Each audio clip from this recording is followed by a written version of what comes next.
ఎంత ధైర్యంగా సాహసంగా ఒక క్రైస్తవుణ్ణి నేను చెబితే నమ్మకుండా నా తర్వాత కొన్ని నెలల తర్వాత యుగాంతం జరగదట బైబిల్ చెప్పిందని నేను ఏ రోజో చెప్పి సవాలు చేస్తే పోటీకి నిలబడి శాస్త్రవేత్తను తీసుకురాని ఓ చేతగాని మీడియా, మగతనం ఉంటే, మరలా చెప్తున్నాను మీడియాకి, మగతనం ఉంటే ఎవడైనా శాస్త్రవేత్తను తీసుకొని రావాలి, లేదా చేత కాదని no why keep quiet shut up.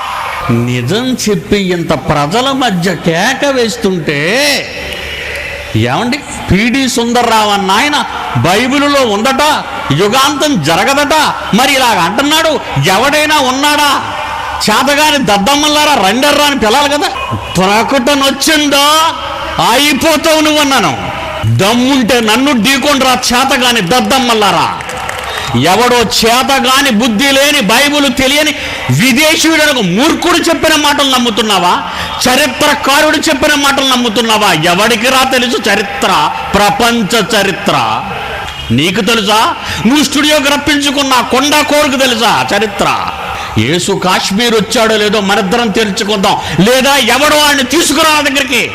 మా ఇద్దరి మధ్య పెట్టరా బహిరంగ సభ. ఆయన వచ్చాడో లేదో నిరూపిస్తానన్నాను.